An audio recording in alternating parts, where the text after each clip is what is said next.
नमस्ते. आज मी एका टॉपिकवरती बोलतोय, जे आहे सर्वात महत्त्वाचा आणि सध्या सर्वात चर्चित टॉपिक आहे.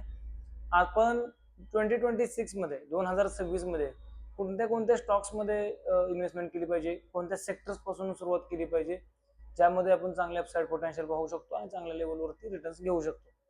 आता मी जे बोलतोय ते पर्टिक्युलर सेक्टर्स ॲज वेल एज कंपनीज आणि त्यांच्या प्राइसेस याच्यावरती बोलेन. सो सगळ्यात पहिल्यांदा आपण सुरुवात करताना पहिली सेक्टरचे जे आहे त्याच्या अगोदर मी तुम्हाला सांगेन की हे सेक्टर्स आम्ही कसे चूज करतो, स्टॉक्स कसे चूज करतो, हे मी तुम्हाला ब्रीफमध्ये सांगेन. तर सर्वात महत्वाची बाब हे आहे की एखादी कंपनी जर आपण चूज करतो तर ती कंपनी ही चांगल्या सेक्टरमधली पाहिजे, ज्या सेक्टरमध्ये ग्रोथ असावी, ज्या सेक्टरमध्ये लॉंग टर्ममध्ये चांगली ग्रोथ असावी, असा सेक्टर तुम्ही चूज करा. सेक्टर चूज करताना तुम्ही कसं चूज करावं, तर ग्लोबल लेवलवरती, डोमेस्टिक लेवलवरती किंवा आपल्या जिओग्राफिकलच्या आसपास जे जे प्रॉब्लेम्स आहेत, मॅनकाइंडला जेवढे प्रॉब्लेम्स आहेत, अर्थला जेवढे प्रॉब्लेम्स आहेत, किंवा अजून काय कोणतेही प्रॉब्लेम्स आहेत, हेल्थचे प्रॉब्लेम्स असतील, ट्रॅव्हलिंगचे प्रॉब्लेम असतील, किंवा इन्फ्रास्ट्रक्चरचे प्रॉब्लेम असतील, क्लायमेट चेंजिंगचे प्रॉब्लेम असतील, सायबर सिक्युरिटीचे प्रॉब्लेम असतील, तर या सर्व गोष्टींना तुम्ही रीड केलं पाहिजे, एक सुपरवाइज केलं पाहिजे, लक्ष दिलं पाहिजे. मग ह्यातून तुम्हाला लक्ष देईल की कोणत्या कोणत्या सेक्टर्समध्ये खूप मोठी अपॉर्च्युनिटी आहे. मग पहिल्यांदा ते सेक्टर समजले की त्याच्यानंतर तुम्ही स्टॉक्समध्ये पहा. स्टॉक्समध्ये पाहिल्यानंतर स्टॉकमध्ये पहा म्हणजे काय, एखादी कंपनी पहा जे फंडामेंटल्स कसे आहेत, या सेक्टरमध्ये मोनोपोली कशी आहे, सेक्टरची जेवढी ग्रोथ होते नुसार, कंपाऊंडिंग अॅन्युअल ग्रोथनुसार, तशी ह्या कंपनीची होती का, इंटरनली कंपनीमध्ये प्रॉफिट चांगला वाढतोय का, ह्या गोष्टी पाहिजेत.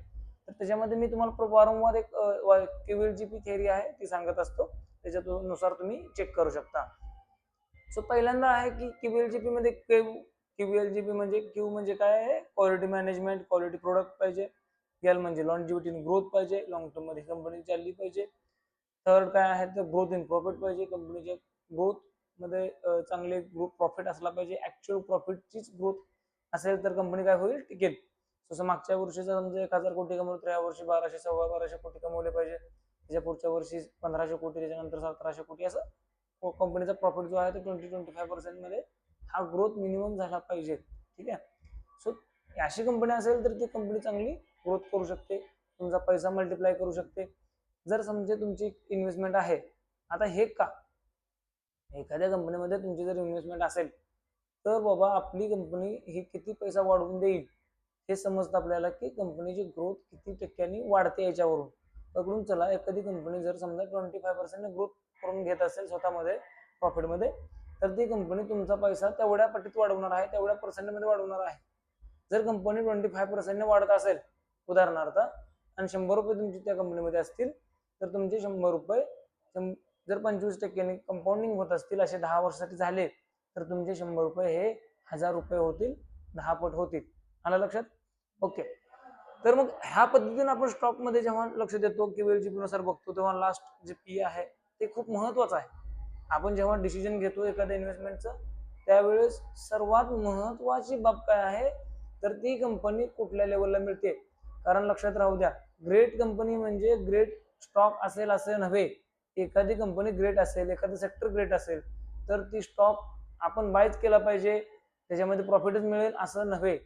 सो चांगल्या कंपन्या ज्या प्रॉफिट करून देतील, त्या तुमच्या खूप मोठ्या नामांकितही नसतील, परंतु त्या पैसे कधी कमवून देतील, जेव्हा तुम्ही त्याची वर्थ जेवढी आहे त्याच्या खाली बाय कराल.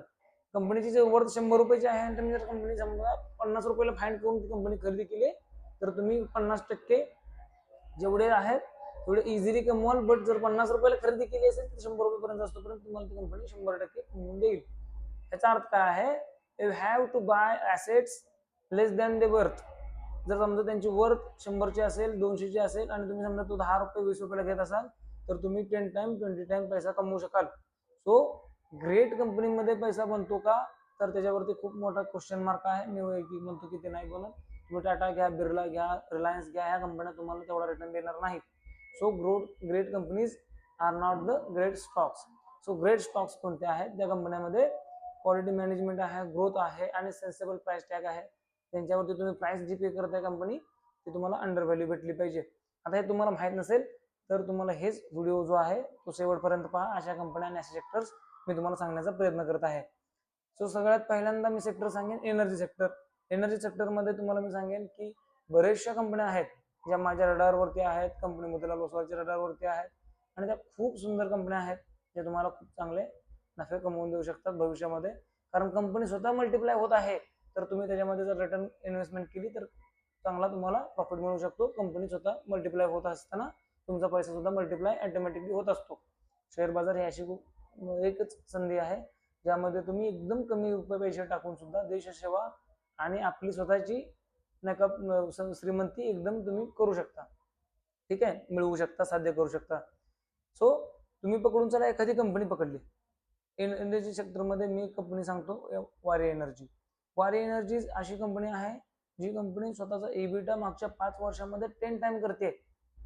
10 टाइम म्हणजे खूप जास्त झाला. तुम्ही पकडून चला एबिटा मध्ये आलात तर, सॉरी मी 10 टाइम म्हणलो, बट ऍक्च्युली 27 टाइमच्या आसपास त्यांनी केलेलं आहे. म्हणजे जेवढा मी बोलतो त्याच्यापेक्षा एक्सपेक्टेड जेवढा माझा आहे किंवा 10 टाइम सुद्धा खूप मोठा आहे, तर 27 टाइम जर एखादी कंपनी करत असेल तर ती वारी एनर्जी आहे. 93 करोड ह्या कंपनीचा एबिटा होता 2020 मध्ये. तुम्ही क्रॉस चेक करू शकता.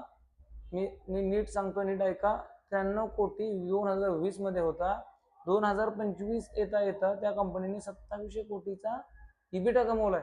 मित्रांनो, ही कंपनी ती आहे जी कंपनी पीएम कुसुम योजनेमध्ये सर्व सोलार पॅनल्स तुम्हाला प्रोव्हाइड करते. कोणी जरी पीएम कुसुम योजनेमधून समजा सबसिडी घेत असेल तर त्याच्यामध्ये वारीची पॅनल्स तुम्हाला मिळून जातात. आणि हे वारीचे पॅनल्स जे आहेत ते खूप मोठ्या लेवलवर चालतात. मग आता तुमचा हा सगळ्यात मोठा क्वेश्चन हा असू शकतो की ओके, 93 कोटीची कंपनी 2700 कोटीला झाली, पण बाबा ही कंपनी पुढे ग्रो होऊ शकते का, अशीच मोठी होऊ शकते का? तर त्याचं उत्तर आहे यस, ही कंपनी अशी ग्रोथ होऊ शकते. त्याचं कारण हे आहे की आपल्या इंडियामध्ये वाढती डिमांड, ग्रीन एनर्जीसाठी वाढती डिमांड. एक तर सगळ्यात महत्वाचं म्हणजे आपल्याला क्लायमेट चेंजला फेस करायचं आहे, परंतु त्याहून सेकंड रिझन जे आहे की आपला देशाला जर सपोर्ट पॉवर करायचा आहे तर देशाला आपली स्वतःची इलेक्ट्रिसिटी बनवावी लागेल, स्वतःला पॉवर बनवावी लागेल.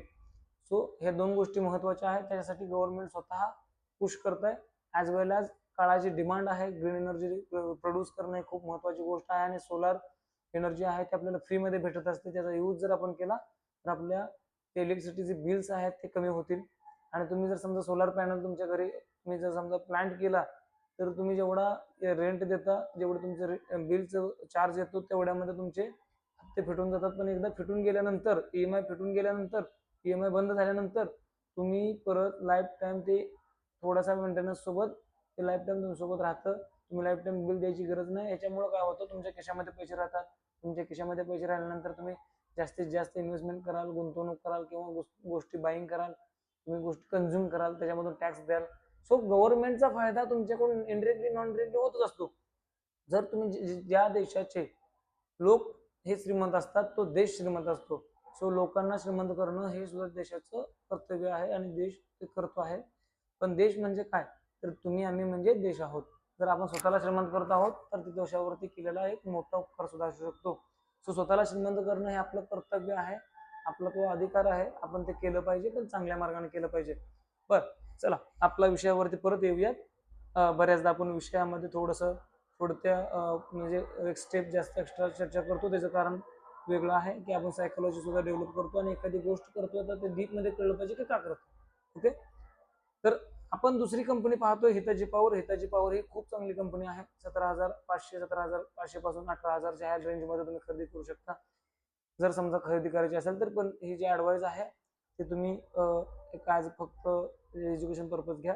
तुम्ही मला वैयक्तिक भेटून तुम्ही कन्सल्ट करा, त्यावेळेस मी तुम्हाला सांगेन की तुमच्यासाठी हे योग्य आहे की नाही, किंवा तुमच्या पर्सनल फायनान्शियल ऍडमिशनला तुम्ही विचारू शकता. हिताची पॉवर अशी कंपनी आहे जी की इक्विपमेंट बनवते. इक्विपमेंट कुठले बनवते, जे की जिथं पकडून चला ग्रीन एनर्जी एका ठिकाणी बनते, ए ठिकाणी बनते आणि बी ठिकाणी सिटी आहे, मेट्रो सिटी आहे. ह्याच्यामध्ये जो खर्च येतो, जो मधला खर्च आहे, इलेक्ट्रिसिटी बनवल्यानंतर जो खर्च येतो त्याच्यापेक्षा जास्त खर्च हा इलेक्ट्रिसिटी ट्रान्सपोर्ट करण्यासाठी येतो, वाहन करण्यासाठी येतो. मधले जे इक्विपमेंट्स आहेत ते खूप चांगल्या पद्धतीने ग्लोबल लेवलवरती काम करणारी कंपनी जी आहे ते 1 ऑफ 2 or 3 कंपनीज मध्ये हिताची पॉवर आहे. चांगली कंपनी आहे आणि त्याच्यामध्ये व्हॅल्यू खूप चांगली आहे. याचाही इबिटा चांगला वाढतोय. कंपनीमध्ये कॉलेज मॅनेजमेंट आहे, प्रोडक्ट आहे, सेन्सेबल प्राइस टॅग आहे, ॲज वेल एज कंपनीमध्ये ग्रोथ आहे. सो तुम्ही ह्या कंपनीलाही तुम्ही चेक करू शकता.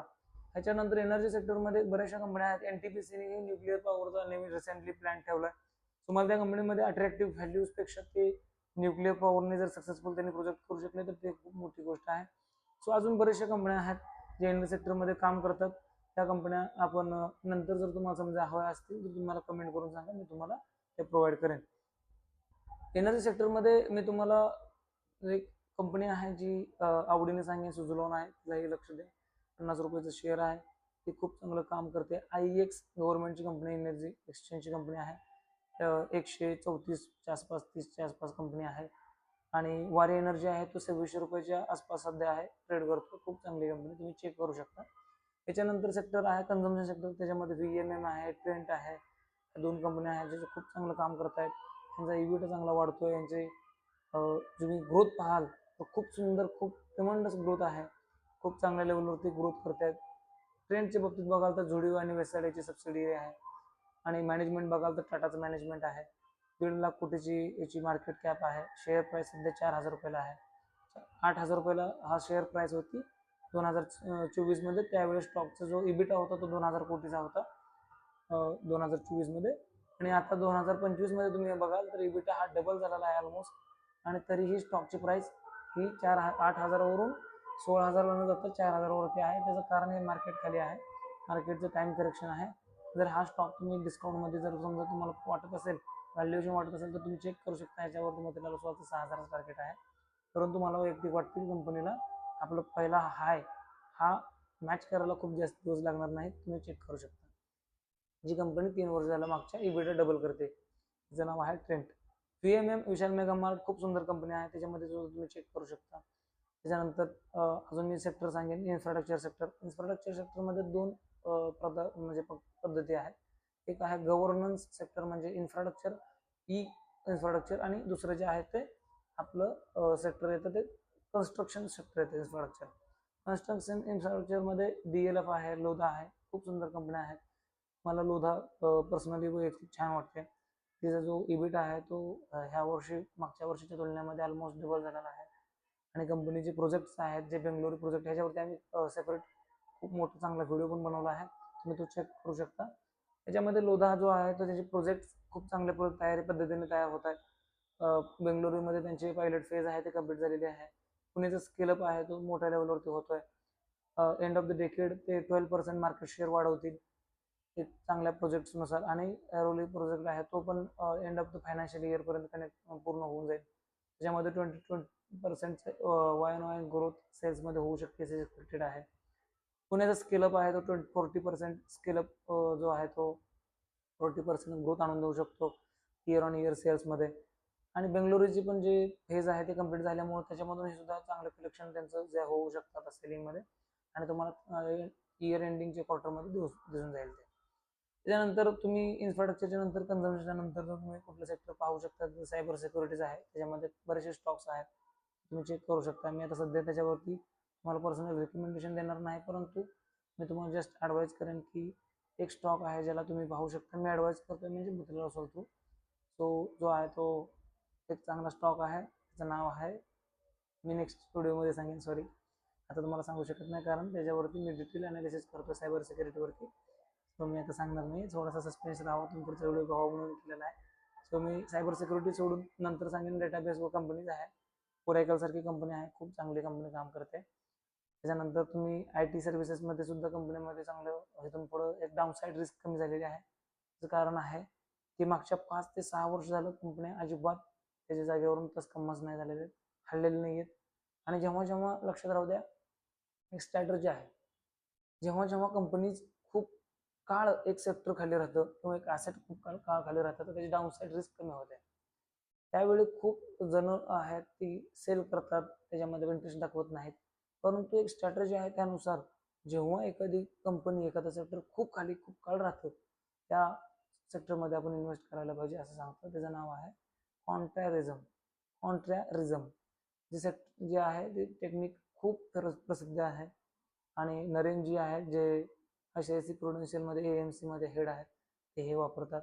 जेव्हा तुम्ही सगळं जग बाय करत असतं तेव्हा तुम्ही सेल करा, आणि जेव्हा सेल करत असतं तेव्हा तुम्ही बाय करा. त्याला कॉन्ट्रॅरिझम असं म्हणतात. त्याच्यानुसार तुम्ही आय टी सेक्टरमध्ये सुद्धा चेक करू शकता की पेटी आहे त्याचं मार्केट, त्या BMW मध्ये मार्केटमध्ये चांगला मार्केट शेअर आहे, ADR मध्ये ऑटो ड्रायव्हिंग सिस्टीममध्ये खूप चांगली कंपनी आहे. त्याच्यानंतर बऱ्याचशा कंपन्या आहेत ज्या तुम्ही पाहू शकता आय टी सर्व्हिसेसमध्ये आहेत. इथून पुढे त्यांच्यामध्ये चांगलं इंडियामध्ये आय टी सर्व्हिसेसमध्ये मी का रेकमेंड करतो, इंडियाच्या बाहेर तुम्ही आय टीमध्ये करू नका किंवा AIच्या कंपन्यामध्ये करू नका असं मी म्हणेन. कारण जो ग्लोबल लेवलवरती 2011 पासून 11 मध्ये जी व्हॅल्युएशन होती त्यानंतर आता व्हॅल्युएशन खूप कमी झालेली आहे. 27% वरती ट्रेड करत आहेत सगळ्या कंपन्या, असं सगळ्यांचं मत आहे. रिपोर्ट्स आहेत रिसेंटली आलेले आहेत, बिलियन्सचे रिपोर्ट्स आहेत. जेवढे पण इन्व्हिडिया आहेत बाकीच्या कंपन्या आहेत त्या खूप हाय व्हॅल्यूवरती ट्रेड करतात. ह्याचा अर्थ असा नाही की त्या कंपन्या चालणार नाहीत, त्या कंपन्या थोड्याशा खालीवरती स्टॉक्स होतील, प्राइसेस होतील, पण त्या कंपन्या ज्या आहेत ते जग लीड करतील. AI कंपन्या ज्या आहेत ते जग लीड करतील, याच्यामध्ये कोणतेही दुमत नाही. परंतु त्याच्यामध्ये इन्व्हेस्टमेंट करण्यासाठी इंडियामध्ये जर तुम्ही IT सर्व्हिसमध्ये केलं तर ते रिसेशनमध्ये पडतं, डाऊन साईड रिस्क कमी आहे, अपसाईड पोटेन्शियल चांगलं आहे. पण त्याच्यानंतर मी तुम्हाला सांगितलं होतं की ई कॉमर्स कंपनीज हे थोडंसं कनेक्टेड येतात, ज्या कंपन्यांमध्ये मार्जिन खूप राहतं, स्टोर्सचं रेंट आहे किंवा खूप जास्त लोकांचे रेंट्स आहे, पेमेंट्स आहे, द्यायला लागत नाहीत, त्यामुळे त्यांना ई कॉमर्स कंपनीज आहेत त्याच्यामध्ये पण तुम्ही चेक करू शकता. अनलिस्टेड कंपन्या झेप्टो आहे, अशा कंपन्या आहेत, झोमॅटो आहे, स्विगी आहे, ह्या कंपन्या खूप मोठं मार्केट शेअर ठेवणं आहेत. कारण ई कॉमर्स सेक्टर खूप मोठा आहे इंडियासारख्या कंपनीमध्ये, इंडियासारख्या देशामध्ये ज्या कंपन्या आहेत त्या कंपन्या खूप कमी आहेत, त्यामुळं त्यांचं मार्केट शेअर चांगलं आहे. सो आशा आहे की मार्केट शेअर त्यांचा जो आहे याचा फायदा होईल आणि यांना चांगला प्रॉफिट होईल. पण ई कॉमर्समध्ये सुद्धा तुम्ही चेक करू शकता, ई कॉमर्समध्ये सुद्धा कंपन्या बघू शकता, त्यामध्ये बऱ्याचशा कंपन्या आहेत काम करतात, डिलिव्हरी कंपनी काम करते, त्याच्यामध्ये सुद्धा तुम्ही चेक करू शकता. डिलिव्हरी मला पर्सनली थोडंसं आवडतं, व्हॅल्युएशन चांगली वाटते. कॅपिटल मार्केट आहे त्याच्यामध्ये BSE आहे, एंजल वन आहे, NSDL आहे, ह्या कंपन्या चांगलं काम करत आहेत, त्याच्यामध्ये तुम्ही पाहू शकता. एंजल वन मला पर्सनली आवडतो, पण 2200च्या रेंजमध्ये तो चांगला आहे, तो 2400 रुपयाला आहे.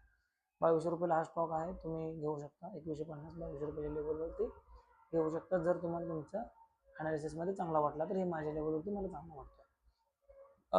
कॅपिटल मार्केट म्हणजे काय? कॅपिटल मार्केट म्हणजे जे लिक्विड फंड्स, लिक्विड कॅश जिथं संबंध येतो, लाईक डिपॉझिटरी आहेत, एक्सचेंज आहेत, NBFCs आहेत, नॉन बँकिंग फायनान्स आहे, बजाज फिन्सर्व सारख्या, त्याच्यानंतर बँकिंग आहेत, ह्या सगळ्या सेक्टरला कॅपिटल मार्केट म्हणतात. अख्खं कॅपिटल मार्केट जे 18% 18% ग्रो होत आहे कंपाऊंडिंग लेवलवरती, जे की प्रत्येक 5 वर्षानंतर ते डबल होईल. सो जे कॅपिटल मार्केट आहे ते खूप चांगलं ग्रो करतं, त्याच्यामुळं बँक्समध्ये, NBFCsमध्ये आणि जे डिजिटल पेमेंट सिस्टम्स आहेत, पेटीएम सारख्या कंपन्या आहेत, त्याच्यामध्ये ग्रोथ चांगली दिसते. परंतु ह्याच्यामध्ये मला ब्रोकिंग सेक्टरमध्ये चांगली ग्रोथ वाटते, कारण एक काळ होता की 2020 मध्ये फक्त 4 कोटी डिमेट होते. आज दिवस असे आलेले आहेत की फक्त ह्याच वर्षी 3 ते 3.5 कोटी डिमेट ओपन झालेले आहेत. आज डिमेटची संख्या आहे भारतामध्ये 19 करोड. 4 करोड 2020 मध्ये कुठं आणि 5 वर्षांमध्ये 19 करोड कुठं. जे डिमेटमध्ये इजाफा होतोय, ज्या लेवलवरती लोक डिमेट ओपन करतात, मार्केटमध्ये इन्व्हेस्टमेंटची इंटरेस्ट घेत आहेत, म्युच्युअल फंड करतायत, स्टॉक घेत आहेत, त्या लेवलवरती इन्व्हेस्टमेंट लोकांची जी आहे ती त्यासाठी पैसे चांगले वाचवत आहेत. ह्याच्यामधून कळून जात आहे की इथून पुढं एक डिपॉझिटरी, एक्सचेंज आणि ब्रोकिंग सेक्टरमध्ये सुद्धा चांगली एक अपसाईड मुवमेंट बघू शकता तुम्ही. त्याच्यानंतर तुम्ही जर सेक्टर बघायला गेलात तर तुम्ही सेक्टर आणि स्टॉक्सने मला वैयक्तिक वाटतंय की तुम्ही एक सेक्टर पाहायला पाहिजे क्लायमेट चेंज जे रिलेटेड आहे. जे पण क्लायमेट चेंजमध्ये सहयोग देत आहेत त्या कंपन्या खूप काम चांगलं करतील मला वैयक्तिक वाटतंय. त्यामध्ये वेस्ट मॅनेजमेंटमध्ये कंपन्या येतात, ज्याचं नाव आहे ग्रॅव्हिटा. ग्रॅव्हिटा ही वेस्ट मॅनेजमेंटमध्ये काम करते, खूप चांगली कंपनी आहे. 1992ला फाउंड झालेली कंपनी आहे. कंपनीमध्ये म्हणजे आता पुढे जाऊन 2028 मध्ये ते लिथियम सुद्धा रिसायकलिंग करतील, लिथियम बॅटरीज. आता सध्या ते बऱ्यापैकी कचरा जो आहे, वेस्ट आहेत, ते मॅनेज करतात सगळा आणि मॅनेज करून रिसायकलिंग करून त्याचे प्रोडक्ट बनवत आहेत. त्यामुळे ही कंपनी सुद्धा चांगल्या भावावरती आहे. 1700च्या लेवलवरती, 1600च्या लेवलवरती कंपनी राहिली तर तुम्ही ह्या कंपनीला अट्रॅक्टिव्ह व्हॅल्यू म्हणून बघू शकता. सर्विस पण हाय आहे. ह्या कंपनीचा सुद्धा EBITDA खूप सुंदर पद्धतीने वाढतोय. त्यांच्या हायपासून ही 50% कंपनी, नियर अबाउट 50% कंपनी खाली आहे. परंतु लक्षात राहू दे, एखादी कंपनी जर 50% फॉल झाली, डिक्लाइन झाली, तर तिथून तुम्ही कंपनी जर बाय केली तर ते 50% कव्हर झाला तर तुम्हाला 100% रिटर्न मिळत असतो. सो कंपनीज बघताना कधीही मॅथमॅटिक्स यूज करा, कॉमन सेन्स आपल्या सोबत जा, कॉमन सेन्समध्ये जा, म्हणजे कोणी इगोवरती घेऊ नका. कॉमन सेन्स म्हणजे लॉजिक्स वगैरे ह्या गोष्टींना लक्ष द्या. त्याच्यानंतर तुम्ही जर समजा बघितलात तर मला वैयक्तिक एक कंपनी चांगली वाटते, प्युरिफायर बनवते ती. तुम्ही सर्च करा कोणती कंपनी आहे, मी तुम्हाला नंतर सांगेन.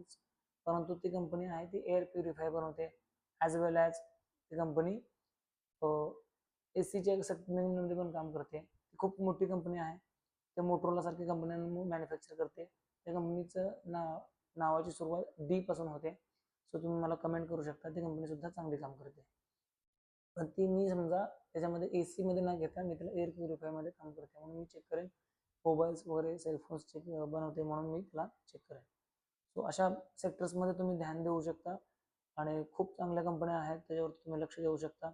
परंतु अंतिम एक सेक्टर आहे जे माझं आवडतं सेक्टर आहे, आवडत्या कंपन्या आहेत, त्यावरती माझा एक नवीन व्हिडिओ येईल. ते सेक्टर आहे ई ऑटोमोबाईल, म्हणजे जे कंपन्या आहेत ज्या ग्रीन एनर्जीवरती चालतात, एनर्जीवरती चालतात, बॅटरीजवरती चालतात, like e buses, E bikes आणि ई ट्रक्स.